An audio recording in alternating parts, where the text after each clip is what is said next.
Hello, welcome back to my haunted library. It's Regina. So this time last year, I did my first original BookTube tag, the Horror Hearts BookTube tag, which sent the BookTube world aflame.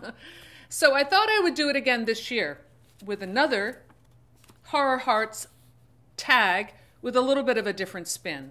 So instead of focusing on specific booktubers and making everyone very uncomfortable by asking personal questions about like which booktuber they had a crush on, I'm going in a little bit of a different direction. So this is the Horror Hearts book tag part 2, Dark Romance. And I have to say, I do love horror, but I am a romantic at heart, meaning that original meaning of romance, which was gothic and dark and emotional. That's what I love. So I thought I would design my tag around that idea. So there are 12 questions, which I will, of course, list below. All right, number 1. What is the darkest love story you've ever read? I am going to have to go with The Hellbound Heart by Clive Barker. Now, you might not think that is a love story, but it is really love/lust that is inspiring Julia. I love the character Julia. I love the actress who plays her. I think that she just shows a woman's passion so out of control and so devious that all kinds of horrible things happen. And I think that's what makes it a great dark love story, because she's doing it for Frank. You know, I think it taps in, and Clive Barker's very good at female characters and female characters, their dark side, their lustful side, let's say. I think Julia's passion is really what drives that story. So in that way, it is a very dark love story. And of course, it does not have a very happy ending. There's no happy ending in horror love stories. All right, number 2. Which literary character do you love to hate? This was just the first one that came to mind. I'm sure there were others, but I'm going to go with Jonathan Harker from Dracula, especially the way he's portrayed by Keanu Reeves in the movie. I know that performance gets a lot of criticism, and it's all deserved. He's awful. And Winona Ryder, as gorgeous as she looks in that movie in her costumes, she's awful in it too. I still love that movie, don't get me wrong, but they just were completely miscast in those parts. I shouldn't feel this way because he is a good guy, but yeah, I'm going to go with Jonathan Harker just because I thought of him right off the top of my head.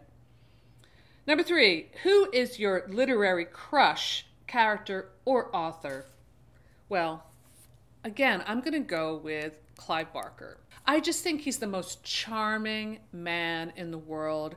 And if you've ever just watched an old interview of him, especially when he was in like his boyish, even when he gets craggier, I have to say, but I really love him in his, fresh-faced stage when he was brand new. Artist on the scene. He's so enthusiastic. He's so Sun and Libra, Venus and Scorpio. It's just dripping off of him. He's always been my crush. I just love him. I wish him the best. I really do. Number 4, who is your horror movie crush, character, or actor? Well, again, this has just been on my mind, but I'm going to go to Dracula and, of course, Gary Oldman as Dracula in Bram Stoker's Dracula. Now, some people might not think that Gary Oldman is the handsome leading man type, but there are plenty of us who are crushed on Gary Oldman at any stage of the game. I loved him as Sid Vicious and Sid and Nancy, every movie he's ever done. Even when he's older, he's just a sexy guy. He's not the most handsome guy in the world, but there's something about him. You can't deny it. And I just love his look for Dracula with the little glasses and the top hat. The costumes in that film are stupendous. And so I'm going to go with him. Number 5, which horror writer, living or deceased, would you like to go on a date with, platonic or otherwise? Again, I've got to go with Clive Barker. I think I would have a wonderful dinner conversation with him. He has such a wicked sense of humor. He oozes charm. I think he would also have some amazing stories about his life that with enough wine I don't know if he drinks, but with enough wine, I might be able to get out of him. Just saying. All right, number 6. Most darkly romantic movie, horror or non-horror. Okay, so I had a couple different options for this. I thought about a great movie. I think it's a French film called The Lover, about the English girl and the Chinese man had this love affair. It's pretty dark. But then I thought one that and actually I read that book too, so maybe it is a tie. That's a really good movie. The other one I thought of is a little more tragic perhaps, and that's Damage. It's based on a novel, which I also read, by Josephine Hart. This film came out in 1992. I remember I saw it at the movie theater at the time and was really moved by it and deeply disturbed by it. But and it's great. It's really, really good. And the book is very good. And she wrote another book that I read. They were really like short, very kind of to the point, quick reads, but like a stiletto in the gut, that kind of read. Anyway, it's about a happy family, British, wealthy, upper middle class family. They have Miranda Richardson and Jeremy Irons play the couple, the married couple, a middle-aged couple. They have a lovely son who is engaged to Juliette Binoche, this character who's darkly beautiful, but there's something disturbing about her, something a little damaged that draws Jeremy Irons to her like a magnet. And it's weird about what exactly motivates her. It's a bit of a mystery, although they do kind of reveal it at the end, and it's very dark. But he just becomes obsessively in love with his son's fiancée. It's not going to work out. It's all going to end very badly, and it does in a devastating scene that I'll never forget. So I think maybe Damage has got to be the darkest love story. Now, people will argue with me, like, how can you call that a love story? It was a horrible case of lust. And, well, yeah, but, it was also a very dark love story. All right, here we go. Number 7, best love/sex scene in a horror movie. All right, not that I'm a connoisseur of these. I mean, these are my questions, but the one I thought of that is very sexy is in Mary Shelley's Frankenstein by Kenneth Branagh, where Kenneth Branagh plays Frankenstein, Dr. Frankenstein, and Helena Bonham Carter, with whom he was having an affair at the time, which probably is why it's so hot. She plays Elizabeth.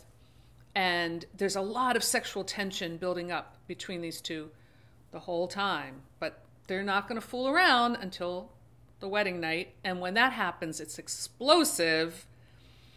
But it doesn't quite reach a level of satisfaction because Frankenstein's creature decides to really be a party pooper. Let's just put it that way. It's devastating and amazing. And it's one of my favorite movies, actually. I should watch that again. It's really well done. All right, number 8. I don't know why I came up with all these weird questions, but this is my tag. Worst or cringiest sex scene in a horror movie. That could go in a lot of different directions.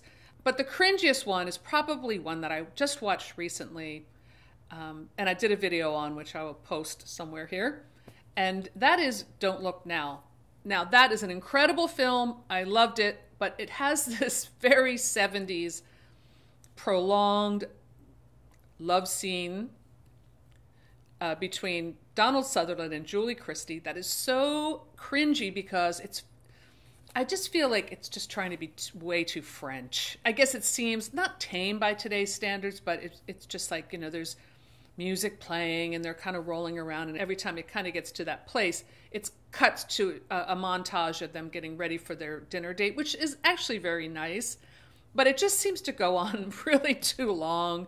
And I don't know, I was just squirming during that scene, but I'm sure there are much worse, especially sex scenes in horror films. I was also thinking about the scene in Halloween when the girl's like, "See anything you like?" We used to always say that when we were in high school. I'm seeing that movie. See anything you like?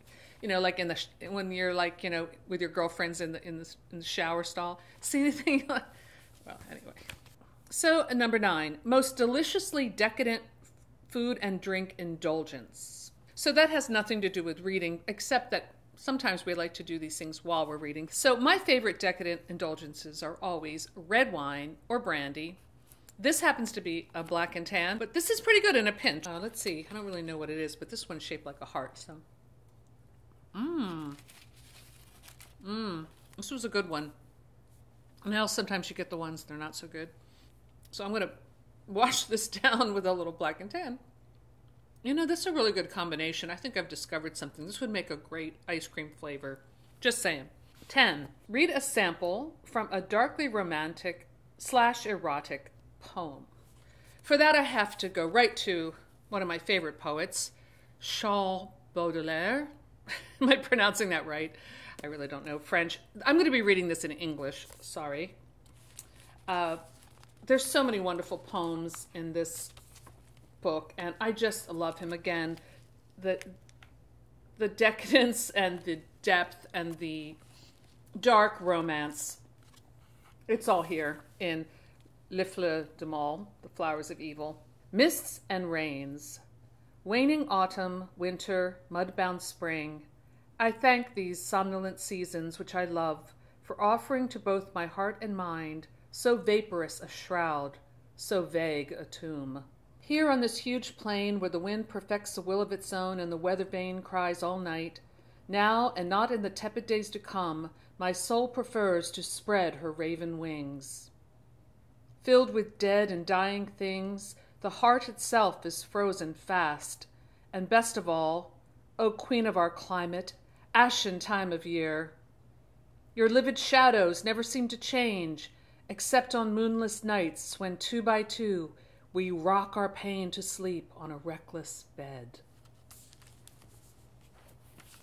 All right. I would love to hear someone do that in French. So number 11, what is a short horror story that is darkly romantic? And for this one, I just happened to find this at the used bookstore the other day, and it's Cycle of the Werewolf by Stephen King, illustrated by Bernie Wrightson, and it's incredible. I was really happy to find this in the wild, as they say. And each month of the year has a new story, and this one is for February, and it's all about a dark Valentine where a lady is kind of pining to the moon about her lovesick heart when a werewolf shows up, and you can see the great picture. I would read the whole thing, but it's not that long. Actually, it's pretty short, but yeah, that would be my choice for that one. Don't want to take too much of your time. And finally, the last is number 12. Tag a fellow booktuber who may or may not be your BookTube crush. You can just keep it a secret. I am going to go with, and he is a bit of a crush, I have to say. That is Dane Cobain, poet, writer, musician, bard. I would love to hear him recite some Baudelaire in French.